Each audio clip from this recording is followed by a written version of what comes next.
Alright, hey all, it's Phil again from Earth Nails and Tails, and today we have another exciting episode that has to do with our grow bags and getting started planting in the fall. So today we're going to be going over a progression of how the original grow bags are doing, where we planted some beets and kale, and then we're going to be comparing those two grow bags together, and then we're also going to be comparing it to the garden soil I have, because I'm also growing beets in the garden.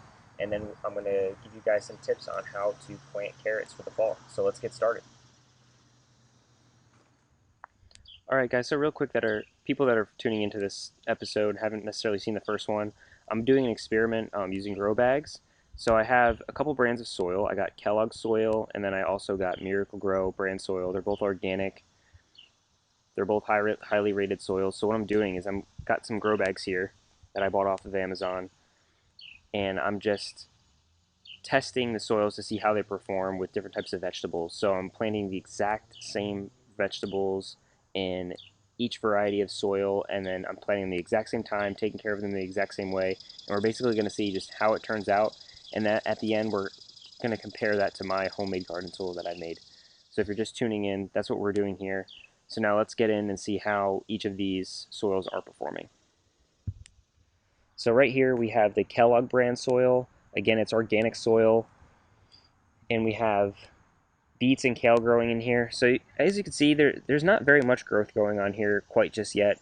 Not sure if it has something to do with the temperature or the soil, but I mean, we do have some beets growing, so we have some beets there, and then we also have some kale plants growing. So they are growing, and I did plant 3 kale plants, and then 8 beets that go circle around the kale plants, because the kale plants are going to get bigger, and then those beets will fill in on the outside. So every single seed that I planted is growing, which is a good sign, but the germination was slow to start off, so I'm hoping that these plants pick up, in the next couple weeks. And then I have already prepared this bed, which I'm going to be planting the carrots in, but first let's go check on the Miracle Grow soil. Alright, so now we have the Miracle Grow soil, and as you can see, these plants are much more developed than the Kellogg soil. Again, I'm not sure if it's if it got different water or if the temperature is slightly different. There's less soil in this bag than compared to the Kellogg, so maybe the soil is just like a slightly bit warmer, which may have helped with the germination process. But so we do have much larger plants, so that there may be a little bit more nutrition in the soil than I thought of after reading the ingredients on the original bags. And if you are curious about that, you can check out the original video that I made. But right off the bat, I mean, these plants are much larger. However, we are missing some beets over here that did not germinate. I have been rotating these bags. As you can see, it's a little shaded on the side of the bag, but I have been rotating these so they get equal exposure. But other than that, I haven't treated these bags any differently. So it's pretty impressive to see the difference between these two here. And again, I have this bag here ready to go for the carrots, so let's get into that now. Alright guys, so as I said, we'll be planting some carrots. So I have some Scarlet Nate's carrots. As you can see here, they're a 70-day variety. So the nice thing about carrots is they can actually take a little bit of frost. And as the temperatures start to cool down, the sugars from the plant are actually going to just start to settle into the roots. And that's what makes the carrot a lot sweeter. So fall is an excellent time to be growing carrots, to get the sweetest carrots that you're going to get. So these ones here, I think we have about 60 days left until our first frost, so we're probably going to get a frost by the time these are ready to harvest. But again, carrots can handle that light frost, so these are going to be delicious. Also, on this bag, it mentions the length of the carrot: 6.5 inch, 1 to 1.5 inches at the shoulder, which means they're about an inch and a half round, which is a good sized carrot. So we want to make sure that we're preparing the soil properly and we have the proper depth. So if I was planting these in my garden, carrots like pretty sandy soil, so that way there's nothing to get in the way of them growing downward.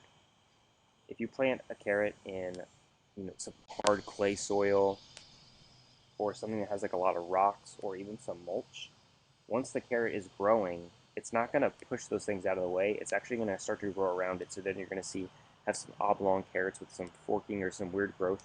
So you really want to provide the best soil for your carrots in your garden. The best way to do that is to have a separate space for them and then just mix in a good amount of sand. So have like a mixture of compost and sand. However, if you have a good topsoil and you mix in a good amount of compost, like really sifted and filtered compost, you're really not going to have a problem. So you don't necessarily need sandy soils, but if you are having issues finding the right soil, adding sand is definitely the way to go. However, for the purposes of this video, it's to prove or to see which soil is going to grow the best vegetables. So I'm leaving the soil just as is. I'm not adding anything to it. I'm just going to, however it is, and we're going to see how the carrot's growing.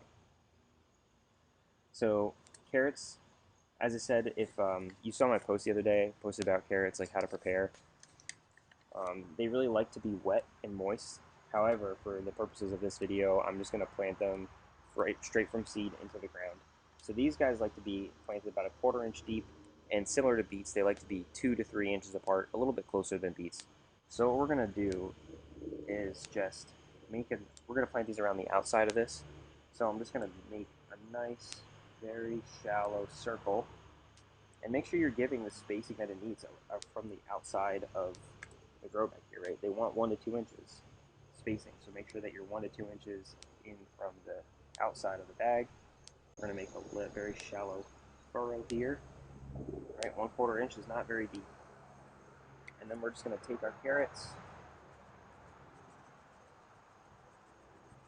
sprinkle them in our hand here, and just so you know, this is the veritable grow soil, as you can see behind. And then we're just going to sprinkle these on, just like I showed you in the previous videos.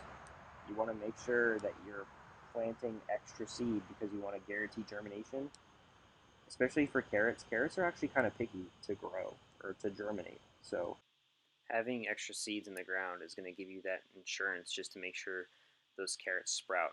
And one thing that we really want to be careful with is the moisture.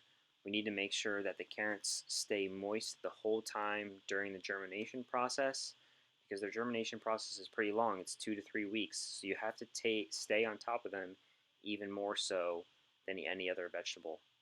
So now we're just going to make sure that we filled in around the circle, and then we're going to go ahead and just cover these seeds, and then we'll be done planting the carrots. I'm going to do exactly the same thing for the Kellogg brand soil, and then hopefully in about a week to 2 weeks, these guys are going to start germinating. And then once they get to about 2 to 3 inches tall, that's when you're actually going to want to go back and thin them out. So for carrots, I recommend cutting them rather than pulling them, because again, you don't want to mess up the roots in any way. So now we're going to get some water on these guys, and we're going to soak them really, really good, because carrots love moisture, and they need to stay wet during the germination process. So after I water them, I'll show you what I'm going to do to make sure that they stay moist. So I got a good watering on this. Now what I'm going to do is I'm going to take some straw, and I'm just going to lay it over my bed here. And the carrots, greens, are going to have no problem growing through this. So this is one thing that I personally like to do to my garden beds, is because one, it provides a mulch, it's going to hold in the moisture, and as the straw gets wet, it's going to hold in some moisture as well. So if the soil gets dry, it'll start to suck the moisture from the mulch and put it into the soil. But also, over time, this is going to break down and provide even more organic material for this grow bag or my garden in the future. So the following year, I can just work this into my soil, or even just cover it over with compost, and then year after year, this is going to continue to break down and break down and break down, and provide food for the soil life, which is going to benefit my garden. So there's multiple reasons why I use straw. If you don't want to use straw, you can simply get a piece of cardboard and cut a circle, or whatever shape of your pot is, and lay that down over your soil, and that will help keep the soil moist. However, with that, you're going to have to come out to the garden every day and lift up that piece of cardboard and see if you have any germination going on.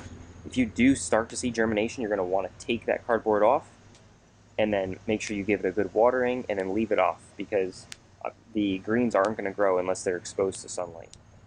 So those are two really good ways to ensure that you're going to get the maximum germination for your carrots.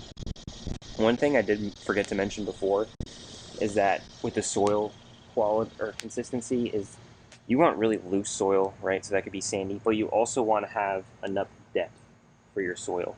For carrots, they can grow anywhere from 6 inches, 8 inches to a foot. So for For those reasons, I got a grow bag that is a foot deep. So I know that's going to provide enough space for the carrot to grow. Ideally, you can even give it more depth so the roots, believe it or not, the carrot, we know the carrot is the root of the plant, but there's roots that break off the carrot and grow even deeper. So the deeper the soil, the even better that your carrots are going to grow. So to prove to you guys that I'm doing the same thing for both bags, so here's our Miracle Grow bags, and then we're going to go over to our other bags here, and there is our Kellogg bags. So as I said, doing the exact same thing to both of them.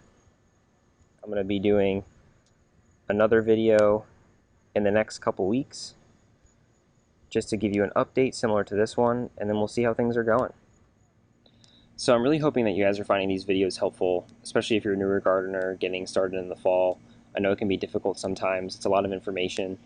So if you are finding it helpful, please hit the like button. That'll just tell me that you are understanding this content and you're actually using it to help you in some way, shape, or form. And then again, make sure you please subscribe and then hit that bell because that'll give you notifications. So every time I upload a video, if you are following this thread of videos, you'll be notified every time I upload a new video, so that way you can keep planting your fall garden with me. So I hope you guys liked this episode and got something out of it. And if you have any questions, definitely drop them in the comments below and I'll be sure to answer them. Thanks for watching. Until next time, this is Earth Nails and Tales.